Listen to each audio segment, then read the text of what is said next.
అన్నదాత అన్నదాత మీ అన్నదాత చెమటోడ్చి ఆహారాన్నందించే రైతన్నా అనునిత్యం నీ కండదండగా నిలిచే నేస్తం ఎవరన్నా అన్నదాత అన్నదాత మీ అన్నదాత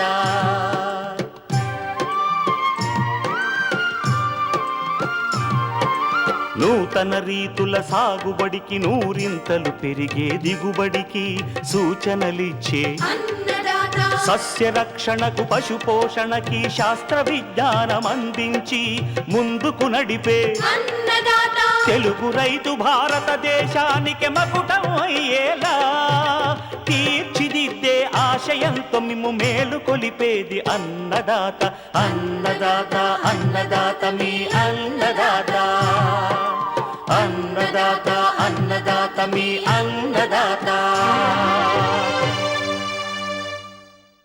అన్నదాత ప్రేక్షకులకు నమస్కారం.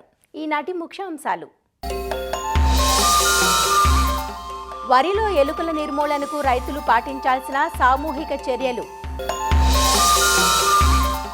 అపరాల్లో వైరస్ తెగుళ్ల నివారణకు పాటించాల్సిన యాజమాన్య పద్ధతులు, ఆయిల్ పామ్లో అధిక దిగుబడులకు సూచనలు, ఇంకా జై కిసాన్ వ్యవసాయ సమాచారం.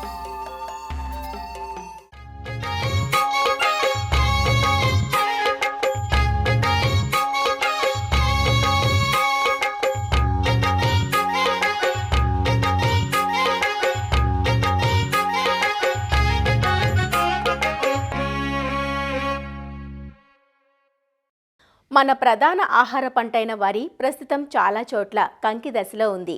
ఈ దశలో ప్రధానంగా ఉభయ గోదావరి జిల్లాల్లో ఉన్న వరికి ఎలుకలు ప్రధాన సమస్యగా మారుతాయి. నిజానికి ఎలుకలు తినేదానికన్నా నష్టపరిచేదే అధికం. చేలో 1-2 ఎలుకలు కనిపించాయంటే అనతి కాలంలోనే తమ సంతతిని పెంచుకొని ఒక దండులా పొలంపై దాడికి దిగుతుంటాయి. నిల్వ గోదాముల్లోనూ ధాన్యానికి నష్టం చేస్తుంటాయి. ఎలుకల నిర్మూలన ఏ ఒక్క రైతు వలనో సాధ్యం కాదు. ఆ గ్రామ రైతులందరూ కలిసికట్టుగా ఎలుకలను మట్టుబెట్టినప్పుడే నివారణ సాధ్యం. ఇందుకోసం వ్యవసాయ శాఖ ఆధ్వర్యంలో అవగాహన కార్యక్రమాలు చేపడుతున్నారు. ఎలుకల నిర్మూలన పద్ధతుల గురించి తెలియజేస్తున్నారు ఆచార్య ఎన్జీ రంగా వ్యవసాయ విశ్వవిద్యాలయం మార్టేరు వరి పరిశోధనా స్థానం ప్రధాన శాస్త్రవేత్త డాక్టర్ నామాల శ్రీనివాసరావు. ప్రస్తుత తరుణంలో మన రాష్ట్ర రైతాంగం, మరి ముఖ్యంగా వరి రైతులు చూస్తున్న సమస్య ఏంటంటే ప్రధానంగా ఎలుకల సమస్య అనేది మనం గమనిస్తూ ఉన్నాము. ఎక్కడైతే ఈ డెల్టా ప్రాంతాలు, కృష్ణా గోదావరి, అదేవిధంగా ఈవెన్ మనకి నెల్లూరు, ఇతర ప్రాంతాల్లో కూడా మనకి ఈ యొక్క ఎలుకల సమస్య అనేది మనం గమనిస్తూ ఉన్నాము. ముఖ్యంగా ఇప్పుడు ప్రధానంగా చూసినట్లయితే రాష్ట్రంలో మనకి వరి పైరు దశ చూసినట్లయితే మనకి ఈ శాఖీయ దశ నుంచి కొన్ని ప్రాంతాల్లో మనకి ఈ వెన్నులు బయటకు వచ్చి గింజపాలు పోసుకునే దశల్లో కూడా ఉంది. ప్రధానంగా వరిలో చూసినట్లయితే మనకి ఈ యొక్క చిన్న పందికొక్క ఎలుక వల్ల మనకి ఎక్కువ నష్టం కలుగుతూ ఉంటుంది. మీరు ఎలుకల్ని నివారించడానికి రకరకాల పద్ధతులు ఉన్నాయి. అందులో కనుక మీరు గమనించినట్లయితే మొదటిది ఏంటి, కొన్ని ప్రాంతాల్లో ఎలుక కన్నాల్లోకి పొగ బారిస్తూ ఉంటారు. అదేవిధంగా కొన్ని ప్రాంతాల్లో ఎలుక కన్నాలను తవ్వి ఎలుకలను పట్టి చంపేస్తూ ఉంటారు. కొన్ని ప్రాంతాల్లో ఎలుక బుట్టలు అనేవి పెడుతూ ఉంటారు. అదేవిధంగా కొన్ని ప్రాంతాల్లో ఈ ఎర్రతెర అనేది ఏర్పరచుకోవడము, ఇతర పద్ధతులను కూడా అవలంబించడం అనేది జరుగుతూ ఉంటుంది. ముందుగా చూసినట్లయితే పొలాన్ని చక్కగా ఏ విధమైన కలుపు, ఏ విధమైన అవశేషాలు లేకుండా జాగ్రత్తగా ఉంచుకోవాలి. అదేవిధంగా పొలంలో సాధ్యమైనంత వరకు ఈ యొక్క గట్ల సంఖ్యను, అదేవిధంగా గట్ల యొక్క పరిమాణాన్ని తగ్గించుకుంటే ఎలుకల యొక్క ఉధృతి గణనీయంగా తగ్గిద్ది. ముఖ్యంగా ఈ మన వ్యవసాయ శాఖ ద్వారా ఈ బ్రహ్మడైలోన్ మందును ఉపయోగించి మనం చేసే ఈ సామూహిక ఎలుకల నిర్మూలన కార్యక్రమం అనేది పైరు చిరుపట్ట దశ తగలక ముందే చేసినట్లయితే మనకి మంచి ఫలితాలు అనేవి మనం ఆశించవచ్చు. అందులో ముఖ్యంగా ఈ బ్రహ్మడైలోన్ అనే మందును మనకి 2 పాళ్ళు, అదేవిధంగా వంట నూనె 2 పాళ్ళు, 96 పాళ్ళ నూకల్లో కలిపి రైతులందరూ సామూహికంగా 10 నుంచి 15 గ్రాములు చిన్న చిన్న ప్యాకెట్ల మాదిరిగా చేసుకొని ఎలుక కన్నాలు, అంటే సజీవ ఎలుక కన్నాలు, ఎలుకలు ఉన్న కన్నాలను గుర్తించి ఆ యొక్క కన్నాల్లో మనం ఈ బెయిట్ ప్యాకెట్స్ని మనం లోపల ఉంచినట్లు, అంటే ప్యాకెటింగ్ అండ్ పాకెటింగ్ అంటాం. వాటి కన్నాల్లో మనం జార విడిచినట్లయితే అవి చక్కగా అవి తిని అవి చనిపోవడం అనేది జరుగుతుంది. మరి ముఖ్యంగా రైతులు గమనించాల్సింది ఏంటంటే మన వర్షం లేని సమయంలో చేసినట్లయితే మంచి ఫలితాలు అనేది వస్తూ ఉంటుంది. ఇప్పుడు కొంతమంది ఒక సమస్యను లేవనెత్తారు అని ఖచ్చితంగా మనము నూకలే వాడాలా లేదా బియ్యం కూడా వాడవచ్చా అనేది ఒక సమస్య లేవనెత్తారు. అంటే ఏంటంటే యాక్చువల్గా మనకి ఎలుకలు తినే ఆహారం ఏంటండి, వరి. అంటే ఇది నూకలు వాడుకున్నప్పుడు ఉన్న ఒక సులభతరం ఏంటంటే నూకలు ఇష్టానుతీరంగా ముక్కలుగా ఉంటుంది. అంటే ఏంటి, దాని యొక్క సర్ఫేస్ ఏరియా అంటే మందు ఆ యొక్క కొరుగేటెడ్ సర్ఫేస్లోకి వెళ్ళి బాగా అంటుకోవడానికి దోహదపడి తక్కువ ఏరియాలోనే మనం ఎక్కువ మందు అనేది పట్టించడం అనేది జరుగుతుంది. అట్లా కాకుండా బియ్యాన్ని కనుక వాడినట్లయితే ఏమైతూ ఉంటుంది అంటే దానికి మందు అంత చక్కగా అంటుకోవడానికి ఆస్కారం అనేది తక్కువ ఉంటుంది. ఏది వాడినా కూడా వాటిని చక్కగా 10 నుంచి 15 గ్రాములు మన న్యూస్ పేపర్ ముక్కల్లో చిన్న ప్యాకెట్లుగా మనం చేసుకొని వాటిల్ని సజీవ ఎలుకల బొరియలను గుర్తించి వాటిని కర్ర సహాయంతో, చిన్న కర్ర ముక్క సహాయంతో మనకి ఓపెన్ చేసి అందులో ఈ యొక్క ప్యాకెట్ని జార విడచాలని తెలియపరుస్తున్నామని. అదేవిధంగా మనకు మారుటేరు వరి పరిశోధన స్థానంలో గత దశాబ్ద కాలంగా మనము పరిశోధనలు చేసి వరిలో ఎర్రతెర పద్ధతి అనే ఒక విధానాన్ని మనం రూపొందించడం జరిగింది. ఈ పద్ధతిలో మనం పొలం చుట్టూ ఒక ప్లాస్టిక్ షీట్ని ఒక గోడ మాదిరిగా అమర్చుకొని 2 అడుగుల ఎత్తులో అమర్చుకొని దానికి అక్కడక్కడ రంధ్రాలు చేసి ఆ రంధ్రాలు వెనుక వైపున పైరులో మనము ఈ యొక్క తీగబొట్టలం అనేది అమర్చుకుంటూ ఉంటాం. ఎప్పుడైతే ఆ తీగబొట్టలకి ముందుగా మనము సన్నని ఈనుగట్టు లాంటిది వేసుకొని పొలంలో నీరు ఉండేటట్లు జాగ్రత్త తీసుకున్నట్లయితే రాత్రిపూట ఈ ఎలుకలు ఈ యొక్క నీటిలో ఈదుకుంటూ మనం ఏర్పరిచిన తెరను ఆనుకొని ప్రయాణిస్తూ మనం ఏర్పరిచిన ఈ ఈనుగొట్టు ద్వారా ఈ యొక్క రంధ్రం ద్వారా లోపలికి ప్రవేశించడానికి ప్రయత్నించి మనం పెట్టినటువంటి ఈ తీగబొట్టలోకి చిక్కడం అనేది జరుగుతుంది. మన పైరు వేసిన దగ్గర నుంచి, నారు మడి దగ్గర నుంచి కోత వచ్చే వరకు కూడా మనం ఎట్లాంటి ఎర్రతెరను ఏర్పరచుకుంటే మనం సాధ్యమైనంత వరకు చాలా 100% మన ఎలుకల నుంచి మనం ఈ యొక్క సమస్యను అనేది మనం తగ్గించుకోవచ్చు. సాధారణంగా ఇది ఏర్పరచుకోవడానికి మనకు 3,000 రూపాయల వరకు అవుతుంది. కాకపోతే ఒకసారి మనం కనుక బుట్టలు కనుక కొనుక్కున్నట్లయితే ప్రతి సంవత్సరం రైతు ఈ ప్లాస్టిక్ షీట్ అంటే 1,000 రూపాయలు సుమారుగా ఉంటుంది, అది వరకు ఏర్పరచుకోవడానికి సరిపోతుంది అనమాట. తీగబుట్టల యొక్క లైఫ్ మనకు చూసినట్లయితే 5-6 సంవత్సరాలు ఖచ్చితంగా మనకి ఒకసారి కొనుక్కుంటే సరిపోతుంది. రైతులందరూ ఈ యొక్క సామూహికంగా చేపట్టినప్పుడే ఈ ఎలుకల నివారణ అనేది సాధ్యపడుతుంది. ఇవన్నీ కనుక మనం సమగ్రవంతంగా మనం అన్నీ జోడించి అవసరం బట్టి మనం చేసినట్లయితే మంచి ఫలితాలు అనేది మనకి ఆశించడం అనేది రావడం అనేది జరుగుతూ ఉంటుందండి.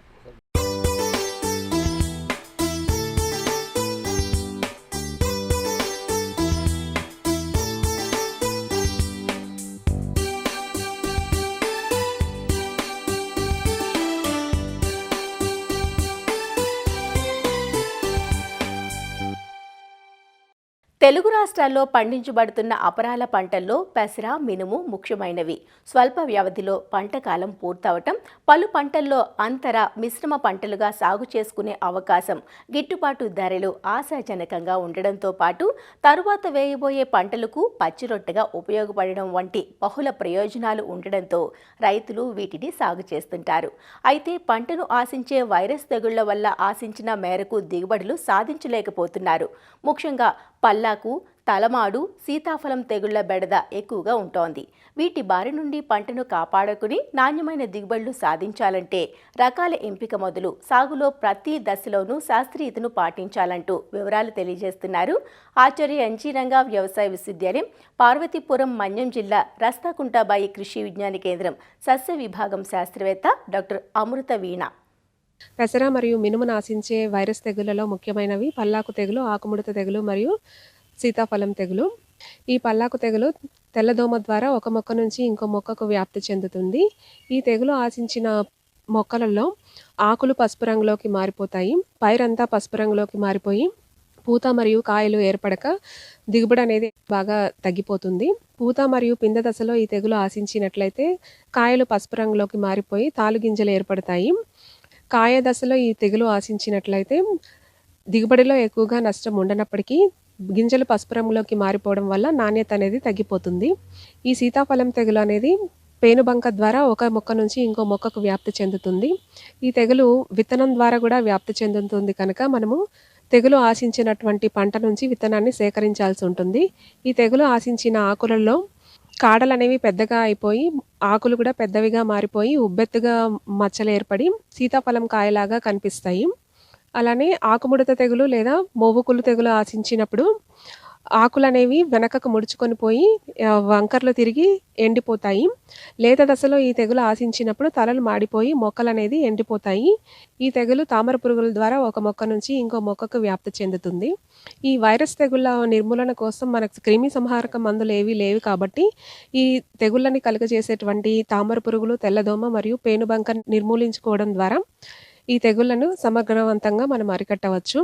మొదటగా మనము తెగుళ్లను తట్టుకునే రకాలను సాగు చేసుకోవాల్సి ఉంటుంది. పెసరలో అయితే LGG 607, LGG 630, LGG 460, IPM 2-14 లాంటి రకాలను సాగు చేసుకోవాల్సి ఉంటుంది. అదే మినుములో అయితే LBG 884, LBG 904, TBG 104, GBG 1 లాంటి రకాలను సాగు చేసుకోవాలి. విత్తన శుద్ధి అనేది థయోమిథాక్సమ్ 5 గ్రాములు లేదా ఇమిడాక్లోప్రిడ్ 5 మిల్లీలీటర్లతో కలిపి విత్తన శుద్ధి చేసుకున్నట్లయితే నెల రోజుల వరకు ఎలాంటి రసం పీల్చి పురుగులు ఆశించకుండా మనం పంటను కాపాడుకోవచ్చు. అలానే పొలం చుట్టూ 3 నుంచి 4 వరుసలలో జొన్న లేదా మొక్కజొన్న లేదా సజ్జ వేసుకోవడం ద్వారా ఈ రసం పీల్చి పురుగులు ఒక పొలం నుంచి ఇంకో పొలంకి వెళ్లకుండా నివారించుకోవచ్చు. గట్ల మీద లేదా పొలంలో కలుపు మొక్కలు అనేవి లేకుండా నివారించుకోవాలి. పొలంలో తెగులు ఆశించిన మొక్కలు ఉన్నట్లయితే వాటిని పీకి నాశనం చేయాలి. అలానే 1 ఎకరంలో తెల్లదోమ కోసం 20 పసుపు రంగు జిగురు అట్టలు, తామర పురుగుల కోసం 20 నీలిరంగు జిగురు అట్టలు అక్కడక్కడ పెట్టుకున్నట్లయితే ఈ రసం పీల్చి పురుగులు ఆ జిగురు అట్టలకు అంటుకొని నాశనం అవుతాయి. పంట విత్తిన 15 నుంచి 20 రోజుల్లోపు 5% వేపగింజల కషాయం లేదా 5 మిల్లీలీటర్ల వేప నూనె పిచికారీ చేసుకోవడం వల్ల ఈ రసం పీల్చి పురుగులు పంటను ఆశించకుండా మనము కాపాడుకోవచ్చు. ఒకవేళ గుడ్లు, పిల్ల పురుగులు ఉన్నట్లయితే అవి నాశనం అవుతాయి. తెల్లదోమ కోసం యాసిఫేట్ 1.5 గ్రాములు లేదా డైమిథయేట్ 2 మిల్లీలీటర్లు లేదా థయోమిథాక్సమ్ 0.2 గ్రాములు తెల్లదోమ యొక్క ఉధృతిని బట్టి మార్చి 7 నుంచి 10 రోజుల వ్యవధిలో పిచికారీ చేసుకోవడం వల్ల దీనిని మనం అరికట్టుకోవచ్చు. తామర పురుగుల నివారణ కోసం యాసిఫేట్ 1.5 గ్రాములు లేదా ఫిప్రోనిల్ 2 మిల్లీలీటర్ల లీటర్ నీటికి కలిపి పిచికారీ చేసుకోవడం వల్ల ఈ తామర పురుగుల్ని మనం నివారించుకోవచ్చు. పేనుబంక నివారణ కోసం థయోమిథాక్సమ్ 0.2 గ్రాములు లేదా అసిటామిప్రిడ్ 0.2 గ్రాములు లేదా ఇమిడాక్లోప్రిడ్ 0.4 మిల్లీలీటర్లు లీటర్ నీటికి కలిపి మార్చి పిచికారీ చేసుకోవడం వల్ల దీని యొక్క ఉధృతిని మనము తగ్గించుకోవచ్చు. అన్ని పద్ధతులు సమగ్రంగా పాటించినట్లయితే ఈ వైరస్ తెగుళ్లను నివారించుకోవడంతో పాటు అధిక దిగుబడులు పొందే అవకాశం ఉంటుంది.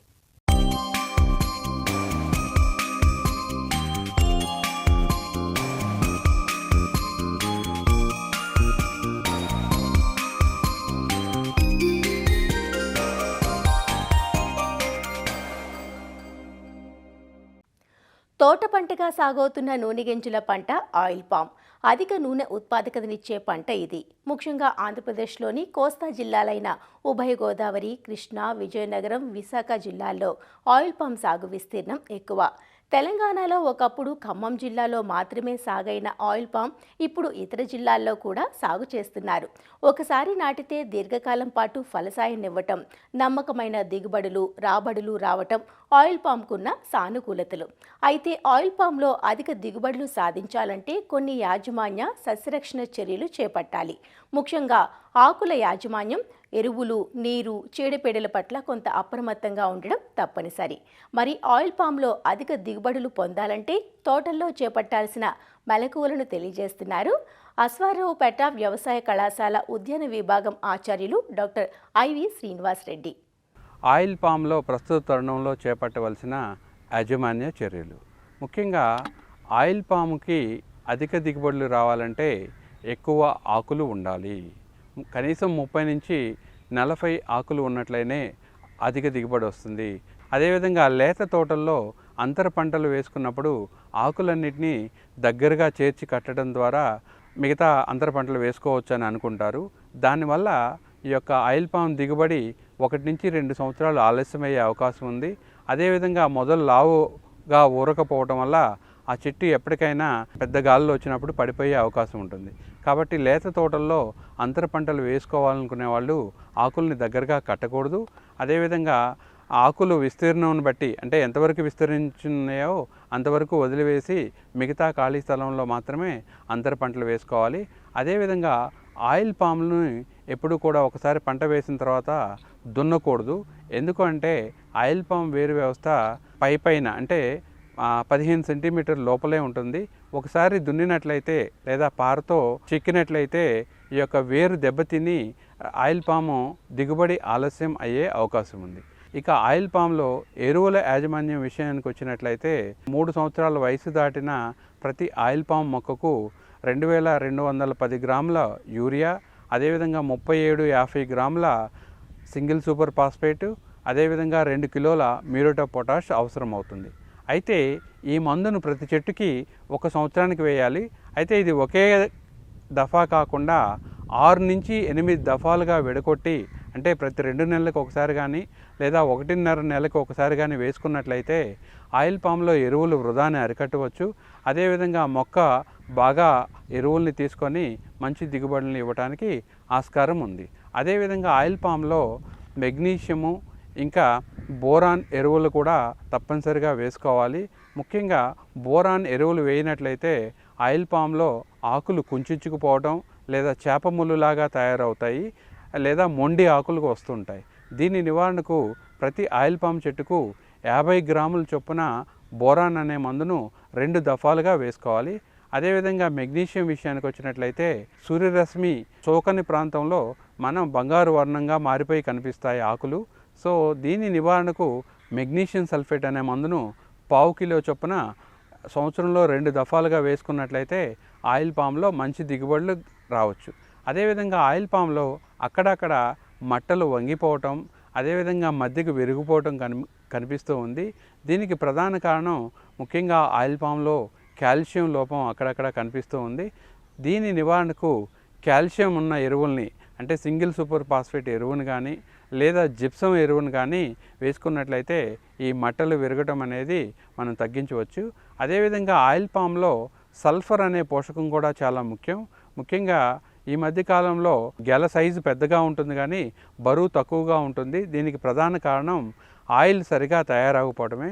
దీని నివారణ కోసం ప్రతి చెట్టుకి 50 గ్రాముల చొప్పున మార్కెట్లో లభ్యమయ్యే సల్ఫర్ మందును వేసుకున్నట్లయితే ఈ సల్ఫరు ఆయిల్ పామ్ గెలలో నూనె శాతాన్ని పెంచడానికి దోహదపడుతుంది. అదేవిధంగా ఆయిల్ పామ్లో కలుపు అనేది ప్రధాన సమస్యగా తయారైంది. చాలామంది రైతు సోదరులు కలుపు మందులు వాడుతున్నారు. ఈ కలుపు మందులు ఆయిల్ పామ్ మొక్కకు తగిలినట్లయితే అది మొక్క పెరుగుదలను ఆలస్యం చేస్తుంది. దీని నివారణ కోసం కలుపు మందులకి బదులుగా వీలైనంత ఎక్కువగా మల్చింగ్ అంటే ఆయిల్ పామ్ పంటలో వచ్చే ఆకుల్ని మట్టల్ని చాఫ్ కట్టర్ ద్వారా చిన్న చిన్న ముక్కలుగా చేసుకొని ఆయిల్ పామ్ పాదంతా పరుచుకున్నట్లయితే కలుపు నివారణతో పాటు నీరు ఎరువుల యాజమాన్యము సులభమవుతుంది. నీటిని ఎరువుల్ని ఆదా చేసుకోవచ్చు. అదేవిధంగా ఇక పురుగులు తెగుళ్ళ విషయానికి వచ్చినట్లయితే ఆయిల్ పామ్లో ఎక్కువగా కొమ్ము పురుగు ఉధృతి అధికంగా కనిపిస్తుంది. మనం దూరం నుంచి చెట్టుని పరిశీలించినట్లయితే ఆకులు వి ఆకారంలో కత్తిరించబడి ఉంటాయి. అదేవిధంగా మట్ట దగ్గర గమనించినట్లయితే చిన్న రంధ్రం కనిపిస్తుంది. అదేవిధంగా చెట్టు కింద చూసినట్లయితే ఆ రంధ్రం నుంచి వచ్చిన పొడి కింద రాలి కనిపిస్తూ ఉంటుంది. దీన్ని బట్టి మనం ఆయిల్ పామ్లో కొమ్ము పురుగు ఉందనుకోవచ్చు. అదేవిధంగా మొవ్వు ఆకు కూడా వాడిపోయి కనిపిస్తుంది. దాన్ని పట్టుకొని లాగితే ఊడి చేతిలోకి వస్తుంది. దీని నివారణకు ముందుగా 20 నుంచి 30 గ్రాముల గుళికలు మొవ్వులో వేసుకున్నట్లయితే లోపల ఉన్న పురుగు చనిపోతుంది. ఆ తర్వాత ఒక వారం 10 రోజుల తర్వాత ఒక 100 గ్రాములు వేపపిండిని మొవ్వులో వేసుకున్నట్లయితే ఈ యొక్క వేపపిండి ప్రభావం వల్ల కొమ్ము పురుగు ఉధృతి బాగా తగ్గుతుంది. అదేవిధంగా పాదులో 2 నుంచి 3 కిలోలు వేపపిండిని వేసుకున్నట్లయితే ఈ యొక్క కొమ్ము పురుగు గుడ్లు పెట్టకుండా ఉంటుంది. ఈ విధంగా కొమ్ము పురుగు నివారణకు యాజమాన్య చర్యలు చేపట్టవచ్చు. అదేవిధంగా ఇక తెగుళ్ళ విషయానికి వచ్చినట్లయితే ఈ మధ్యకాలంలో ఎక్కువగా గానోడర్మా కుళ్ళు తెగులు అనేది కనిపిస్తుంది. దీన్ని ఆయిల్ పామ్ చెట్టు మొదల దగ్గర గమనించినట్లయితే గోధుమ రంగు పుట్టగొడుగులు కనిపిస్తాయి. అదేవిధంగా పైనున్న ఆకులు వడలిపోయి కిందకి వేలాడుతూ కనిపిస్తూ ఉంటాయి. ఈ గానోడర్మా తెగులు వచ్చినట్లయితే సరైన యాజమాన్య చర్యలు చేపట్టకపోతే చెట్టు చనిపోయే ప్రమాదం కూడా ఉంటుంది. ఎక్కడైతే గానోడర్మా గమనిస్తామో ఆ చెట్టు చుట్టూ 1 మీటర్ దూరంలో 1 మీటర్ లోతు గల గాడి తీసి ఆ గాడిలో ట్రైకోడర్మా విరిడితో కూడిన పశువుల ఎరువు వేసుకొని చక్కగా ఎరువుల యాజమాన్యం చేపట్టినట్లయితే ఆ చెట్టుని కాపాడుకోవచ్చు. అదేవిధంగా మనకి మొవ్వుకుళ్ళు తెగులు, అదేవిధంగా కాండం మొదలుకుళ్ళు తెగులు, అదేవిధంగా గెలకుళ్ళు తెగులు కూడా ఆయిల్ పామ్లో అధికంగా వస్తుంది. ఈ మూడింటి తెగుళ్ళ నివారణకు కార్బనిజం అనే మందు 1 గ్రాము లీటర్ నీటికి చొప్పున నీటిలో కలుపుకొని వర్షాకాలం పూర్తయిన తర్వాత ఒకసారి, అదేవిధంగా నెల తర్వాత మరొకసారి పిచికారీ చేసుకున్నట్లయితే ముఖ్యంగా ఈ ఆయిల్ పామ్లో వచ్చే కుళ్ళు తెగుల్ని సమర్థవంతంగా నివారించుకోవచ్చు. అదేవిధంగా ఆయిల్ పామ్ గెలలను సరైన పక్వ దశలోనే కోయాలి. ఎందుకు అంటే ఆయిల్ పామ్ గెలలను 1 వారం పక్వానికి ముందు కోసినట్లయితే ఆ యొక్క గెలలో ఆయిల్ శాతం తక్కువగా ఉండి ఈ యొక్క దిగుబడి తగ్గే అవకాశం ఉంటుంది. కాబట్టి ఎప్పుడైనా గెలలు సరైన పక్వ దశకు వచ్చినప్పుడు మాత్రమే కోసుకున్నట్లయితే మంచి దిగుబడి వస్తుంది. దీన్ని మనం 1-2 పళ్ళు గెల నుంచి రాలి కింద పడినప్పుడు కానీ, లేదా ఒక పండుని చేతి 2 వేళ్ల మధ్య పెట్టి వత్తినప్పుడు మనకి నూనె బయటికి రావడం కానీ జరుగుతుంది. దాన్ని పక్వ దశగా గుర్తించి మనం ఆయిల్ పామ్ గెలలను నరుక్కున్నట్లయితే మంచి దిగుబడులు రావడానికి ఆస్కారం ఉంటుంది.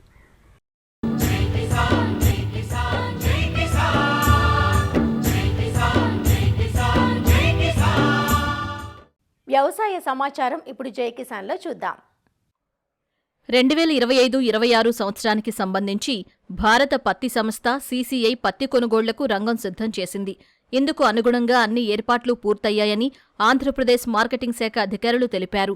ఈ ఏడాది క్వింటాలు పత్తికి కేంద్ర ప్రభుత్వం 8,110 రూపాయలు మద్దతు ధర ప్రకటించింది. కర్నూలు, అనంతపురం, పల్నాడు, ప్రకాశం, ఎన్టీఆర్ జిల్లాలు అత్యధికంగా పత్తి పండించే జిల్లాలు కాగా ఏపీ రాష్ట్ర వ్యాప్తంగా 4.5 లక్షల హెక్టార్లలో పంట సాగయ్యింది.